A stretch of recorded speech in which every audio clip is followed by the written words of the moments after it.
Bom, vamos lá, bom dia a todos. Então essa é a nossa primeira videoaula de uma série de gravações que eu vou fazer, né, para a gente tentar suprir aí o tempo que a gente estaria perdendo, né, em casa agora. Então vamos tentar trabalhar, né, da melhor forma possível aí. Então estou gravando essas videoaulas. E eu acho que a ideia, né, é que a gente converse de forma bem simples, como a gente fazia na sala de aula, né? Não tenho uma lousa aqui, então vou estar usando só essa folhinha de sulfite, vou estar escrevendo aqui e explicando para vocês o conteúdo, tá? Mas a ideia é que a explicação seja da mesma forma, como se a gente estivesse na sala de aula, tá? O método, a forma que eu vou fazer é mais ou menos parecida em todas as aulas. Eu vou deixar para vocês uma definição, né? Um assunto novo aí a cada aula. Depois vou deixar alguns exemplos e vou marcar para vocês uma atividade para ser feita. Aí essa atividade normalmente eu vou deixar fora da videoaula, mas eu vou deixar num arquivo, né? De alguma forma eu vou deixar para vocês uma atividade que é para vocês estarem resolvendo aí. Tudo bem? Então vamos lá. Então hoje a gente começa aí nessa primeira aula, escolhi o tema conjuntos, né, que é um tema bastante importante do primeiro ano de ensino médio. E o EJA, né, tem que trabalhar também, não tem jeito, aí a gente precisa entender pelo menos as principais definições aí desse assunto conjuntos, tá?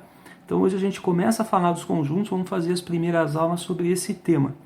E nessa primeira aula do assunto conjuntos, nós vamos conversar sobre a representação dos conjuntos.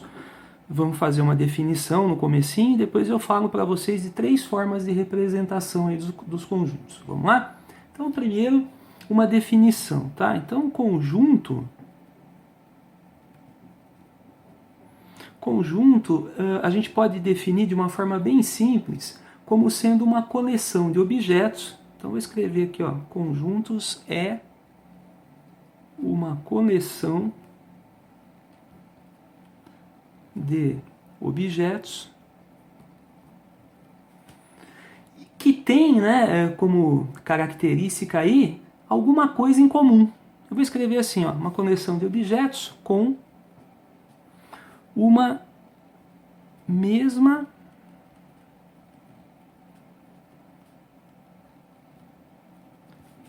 característica comum.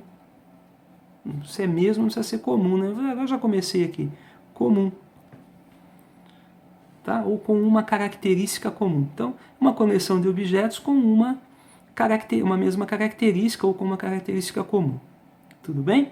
Então, essa seria a definição. Quer dizer, conjunto, a gente, em matemática, a gente tem alguns conceitos, né, que a gente chama de primitivos, que não exigem nem definição. Conjunto é um deles.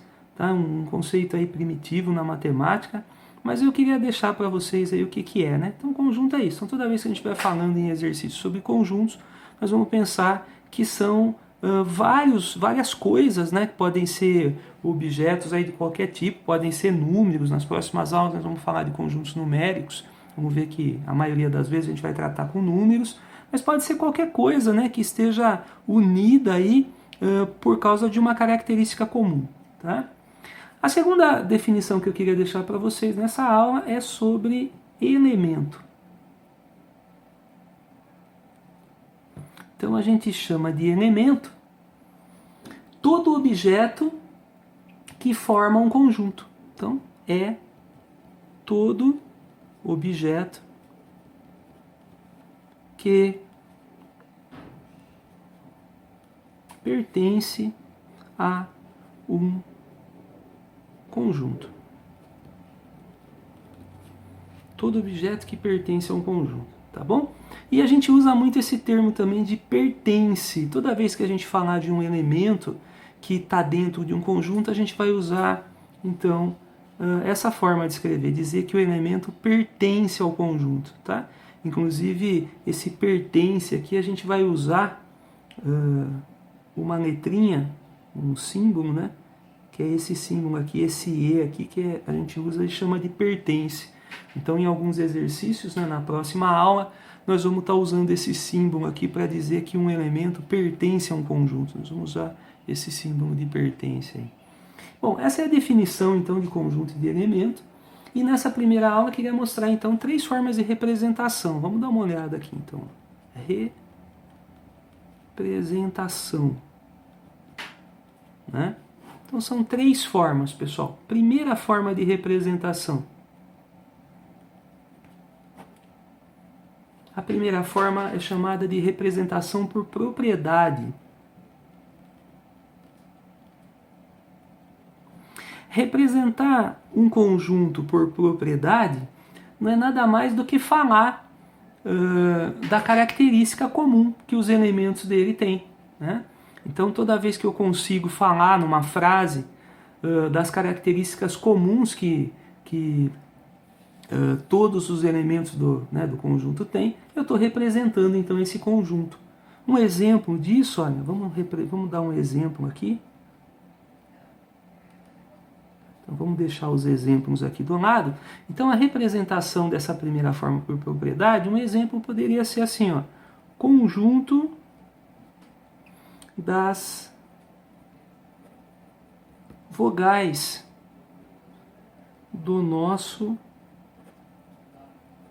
alfabeto. Então, veja, ó, eu estou representando esse conjunto. Quando eu escrevo conjunto das vogais do nosso alfabeto, então, com uma única frase, eu estou falando e a gente consegue imaginar, então, quem são os elementos que estão aqui dentro desse conjunto. Então, estou fazendo uma representação do conjunto. Então, escrever a característica, né? A característica desse conjunto é que todos os elementos dele são vogais do nosso alfabeto. Né? Então, essa forma escrita a gente chama de representação do conjunto por propriedade. Tudo bem? Esse é o primeiro caso. Segunda forma de representação. Vamos lá? Vamos puxar um pouquinho mais para cima da nossa folha.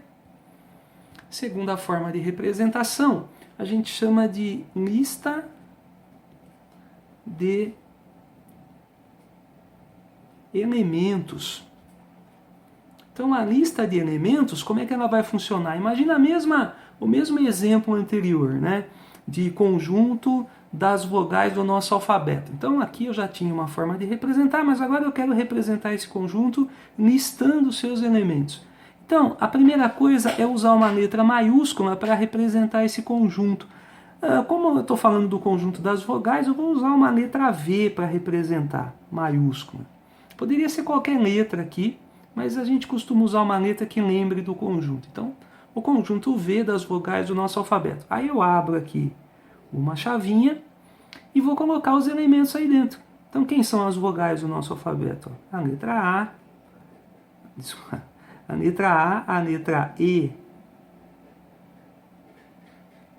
a letra I, a O e a U. Né? Então, aqui ficou rabiscado aqui. Bom, então, é uma segunda forma de representação aí dos conjuntos, né? A lista de elementos. Então, o que eu faço? Uso uma letra maiúscula que lembre o conjunto, igual, abro uma chavinha e aí eu listo todos os elementos que pertencem a ele. As vogais do nosso alfabeto, A, E, I, O e U. Fecha, né? Quando o conjunto é um conjunto finito, quer dizer, um conjunto que termina, né? Que eu conheço todos os elementos e consigo listar, então eu faço dessa forma. E às vezes eu tenho um conjunto que é infinito e aí eu posso usar reticências, por exemplo, um conjunto numérico. Se eu falasse quais são os números que a gente usa para contar, né? Então o conjunto dos números que a gente usa para contar, são chamados de números naturais, né? Precisaria começar do 0, depois 1, 2, 3 e não ia ter jeito de terminar esse conjunto. Então no final aí eu poderia listar alguns elementos, né? E depois colocar 3 pontinhos, colocar reticência, para dizer que ele não termina. Nós vamos fazer isso nas próximas aulas aí, nós vamos conhecer melhor esse caso dos conjuntos de elementos infinitos, tudo bem? Mas esse então é o segundo caso de representação. Terceira forma de representação e última aí, né, é a forma que a gente chama de diagrama. Diagrama. Vamos ver se está tudo bem aqui, está tudo bem.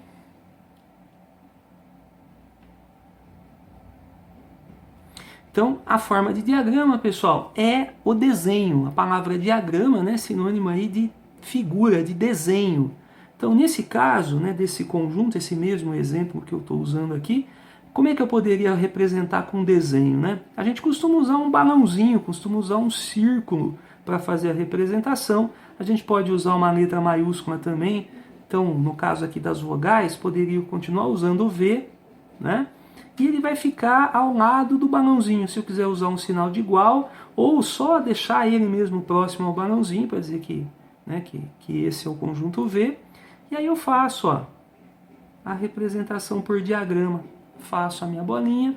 E aqui dentro eu vou ter todos esses elementos colocados aqui dentro. Então, as vogais, então o A, o E, o I, o O e o U. A gente também, se quiser, né, pode colocar, dizer assim, esse A é esse pontinho aqui, é um ponto dentro do círculo. Tá vendo? O E é esse aqui, o I, o O e o U. Ou só deixar a letrinha mesmo, tá bom? Então, esses são os elementos aí que estão dentro do conjunto das vogais do nosso alfabeto. Então, essa é a terceira forma de representação.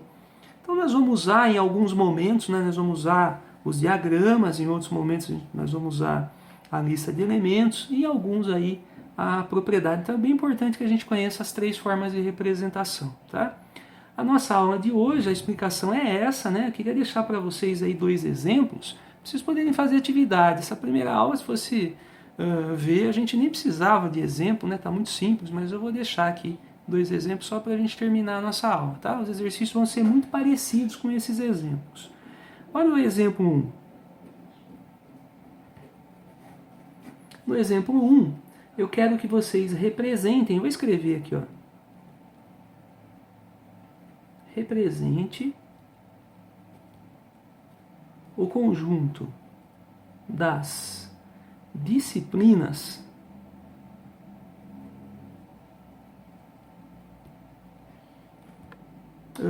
de ciências do ensino médio.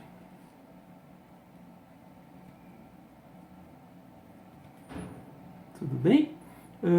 Agora eu quero como? Então eu vou pôr aqui, ó, listando seus elementos e também por diagrama. Tudo bem? Então imagina que eu tenho que resolver esse exercício, ó. Eu preciso representar o conjunto das disciplinas de ciência do ensino médio.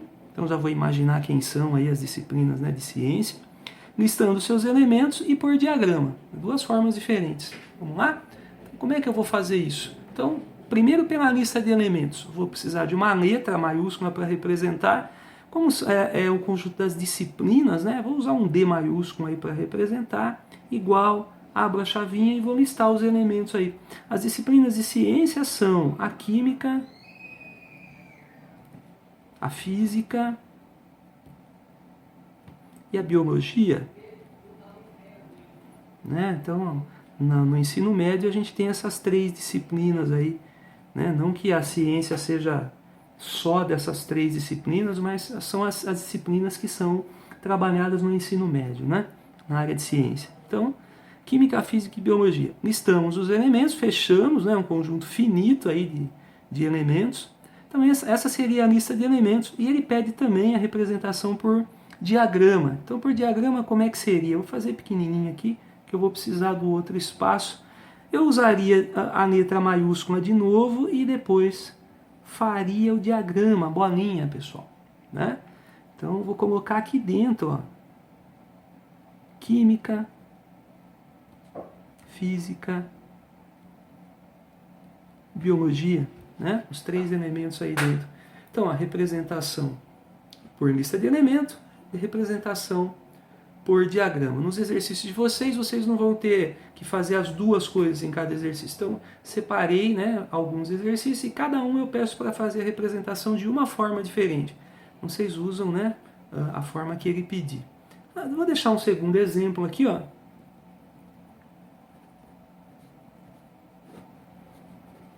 Vou fazer um exemplo 2, aonde eu quero represente por propriedade. está faltando aqui, a gente não fez isso, né? Por propriedade, presente por propriedade, o conjunto a seguir. Vou separar aqui. Então, ó, o conjunto é um conjunto assim. Ó. Vou usar também um D maiúsculo e vou escrever aqui dentro, ó, matemática, física e química. Eu quero representar esse conjunto por propriedade. Então, o que é representar por propriedade? É encontrar a característica comum entre esses elementos, né? Para eu poder escrever, então. Então, representação por propriedade é só escrever uma frase dizendo, né, quem são esses elementos. Então, o que a gente percebe aí? Matemática, física e química, eu acho que esses três elementos, eles são os elementos que compõem a área de exatas, né? Que são estudados no ensino médio. Então, vou escrever isso. Ó, então, esse conjunto, escrevendo por propriedade, é o conjunto das disciplinas da área de exatas do ensino, também apertadinho aqui, médio. Né? Então essa seria a resposta aí para esse exercício. Né? Então vejam, pessoal, que essa aula está bastante simples, né? Acho que não tem muito o que falar mais, eu acho que é só isso daí mesmo, tá? Vou deixar para vocês uma atividade à parte, vocês vão fazer para mim, então, para treinar, tá? A ideia é que vocês façam todas as atividades aí, para a gente poder ir entendendo, né, passo a passo, aí não perder nada, né? Como a gente fazia mesmo nas aulas presenciais. Tá bom? Então, muito obrigado aí pela atenção de vocês. Vejam esse vídeo, tá? Várias vezes, então assistam. Ah, não entendeu alguma coisa, volta, vê de novo. A vantagem do vídeo é que vocês podem rever, né, várias vezes para poder entender alguns tópicos, algumas coisas que foram faladas aí. Tá bom? Então, bom trabalho e até a próxima aula.